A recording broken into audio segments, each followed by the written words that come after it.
Have you ever looked at yourself in the mirror, holding your breath, sucking in your belly, and promised yourself, I'll go on that trip, I'll wear that bikini when I look better?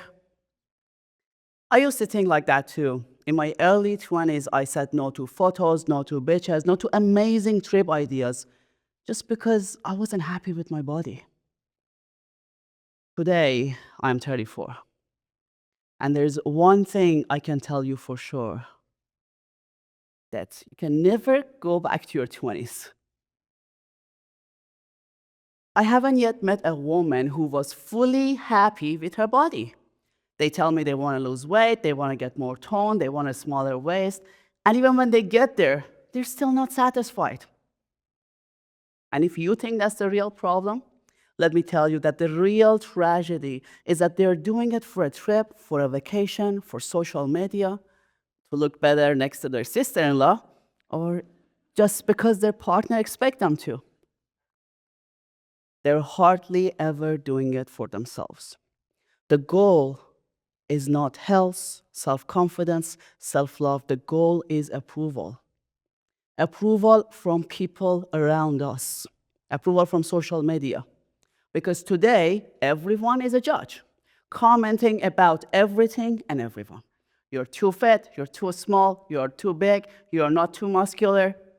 And there's no finish line when everyone just collapses and says, you look perfect now. You can relax. At the same time, our lives feels a lot more unpredictable than before. Family pressure, breakups, layoffs. And every time our life falls apart, our health and routine falls apart too. So we are reacting and changing our body for the people we don't even know. And every time life gets hard, our health and routine is lost. As a fitness and mindset coach for more than a decade, I have trained many women. I have watched them starving themselves to fit into a dress, overtraining for a vacation, and getting panicked over a big high school reunion, and then giving up afterwards. I have also lived through a crisis myself, leaving my home country, losing my business, gaining 65 pounds during the pandemic. And I found it the hard way that staying healthy is not just about your diet or your workout. It's about what happens in your mind, even when your life is on fire. Let me tell you how that played out for me. You see, I didn't used to love my body until my mid-20s when I was working out and I was in the best perfect shape size of my life. I used to film my workouts and post them online and hoping to inspire other women. But then the comments started coming. You look gross for a woman. You look too shredded for a woman. Men don't like women with muscles. From people I didn't even know. A few years later, the pandemic hits. I lost my business and I sank into depression. And that's when I gained 65 pounds. I was at the lowest ever point of my life. But one day, I decided to work out again. And of course, filming it and still posting it online, being honest and transparent, and still on my mission to inspire other women. Guess what? The comments started coming again. You look so gross. You're too fat. Who wants to learn from a fat trainer? Aren't you ashamed of filming yourself and putting it out there? I was confused. They called me gross when I was shredded, and they called me gross when I was heavier. It took me a while to realize that the problem was not me or my body. The problem was whom I was living for. Nobody should define how I should look like. Nobody should define what is feminine for me. Nobody can tell me how to live my life.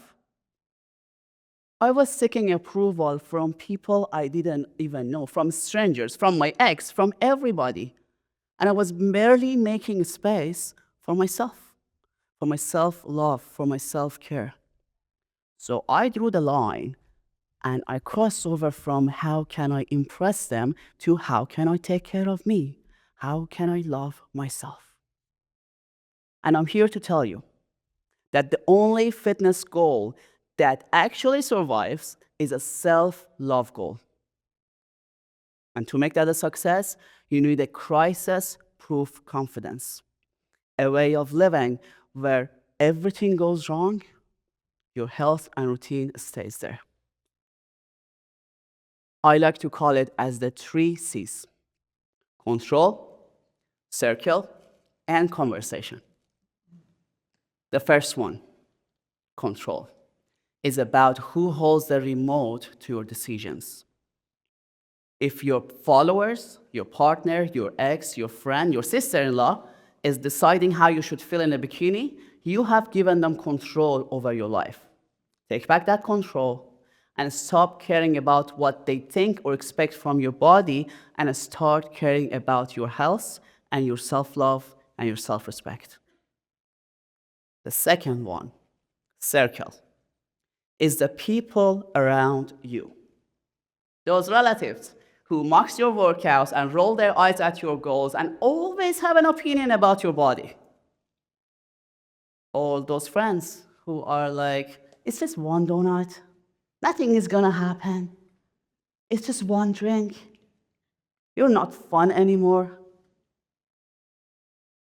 Your friends, your circle, can be a ladder or an anchor. Surround yourself with people who will support you while you are trying to build the new you. The third one, conversation, is the voice in your head. Do you hear it say, I don't like my body? I wish I looked like a model. I would be happier if I could fit into my clothes from years ago. Let's change the script. Because when you are talking to yourself like you hate yourself, you treat yourself like you don't deserve care. Now, we are changing it. I don't like my body becomes, I want to get stronger. I'll be happier when, because I want to make myself proud for what I'm doing for myself today. I want everybody like me becomes I'm learning how to take care of myself. When you are shifting from approval goals to self-love goals, you stop creating a life for people who don't stay and start shaping your life for the person who will, you. And when the next crisis comes, because it will, your habits, your routine doesn't have to drop to zero. You might do less, you might move slower, but you don't abandon yourself. And that is the crisis-proof confidence. Today, I want you to set one self-love goal for yourself. It can be, I want to feel stronger in this body. I want to trust myself. I want to love myself. And then protect it with the 3 C's. Take back control. Choose a circle that supports you. And change the conversation in your head. Remember, we can never go back to our 20s. But from today on, we can decide that we're not going to miss another trip, another vacation, another outing on the beach, just because we were waiting to look good enough for someone else. Thank you.